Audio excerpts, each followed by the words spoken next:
সত্যি বলতে অনেক দিন পর থাইল্যান্ড এয়ারপোর্টে আমার বোন আর বেস্ট ফ্রেন্ডকে দেখে আমি যে ঠিক কতটা খুশি হয়েছিলাম সেটা ভাষায় প্রকাশ করা যাবে না।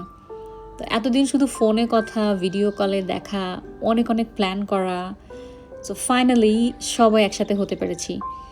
তো তখন মনে হচ্ছিল এখন থেকে শুরু হবে আমাদের আসল অ্যাডভেঞ্চার, বিকজ এই ট্রিপটা ছিল আমাদের জিন্দগি না মিলে দোবারা ট্রিপ, যেটা আমরা বরাবরই বলে এসেছি। অ্যান্ড অনেকবার প্ল্যান করে ক্যান্সেলও হয়েছে, অ্যান্ড ফাইনালি আমরা একসাথে। সো এরপর আমরা ব্যাংকক থেকে ফুকেটের ফ্লাইট ধরলাম। পুরো জার্নিটাই খুব ভালো কেটেছে। তো জানালা দিয়ে বাইরের দৃশ্য দেখতে দেখতে কখন পৌঁছে গেছি বুঝতেই পারিনি। অ্যান্ড ফুকেটে পৌঁছে আমরা হায়াত রিজেন্সিতে চেক ইন করলাম। তো হোটেলে ঢুকেই প্রথম যে জিনিসটা আমাদের মুগ্ধ করলো সেটা হলো ওদের সুন্দর এন্ট্রান্স। পাহাড়ের উপরে সব ভিলা, অ্যান্ড পাহাড়ের উপরে ওদের এত সুন্দর করে ওরা সব কিছু তৈরি করেছে।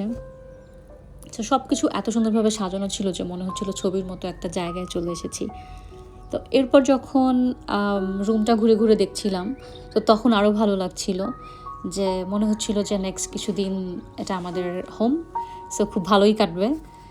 অ্যান্ড পরে যখন আমি ব্যালকনি দিয়ে একটু বাইরে গেলাম অ্যান্ড সমুদ্রের ভিউটা দেখলাম, তখন তো আরও ভালো লাগলো। কারণ নীল পানি, শান্ত পরিবেশ আর চারপাশের সবুজ প্রকৃতি, একদম সব মিলিয়ে রিল্যাক্সিং একটা অনুভূতি। সো রুমে গিয়ে ব্যাগগুলো রেখে একটু ফ্রেশ হলাম। তারপরে হোটেলের বিভিন্ন জায়গায় ঘুরে ঘুরে দেখছিলাম, অনেক ছবি তুললাম, অনেক ভিডিও করলাম। আমরা প্রতিটা কর্নারই এত সুন্দর ছিল যে ক্যামেরা নামাতে ইচ্ছা করছিল না। সো প্রথম দিনটা আসলে খুব বেশি তাড়াহুড়ো করিনি, আমরা সব কিছু উপভোগ করেছি অ্যান্ড অনেক গল্প করেছি অ্যান্ড একসঙ্গে অনেক অনেক সুন্দর সময় কাটিয়েছি।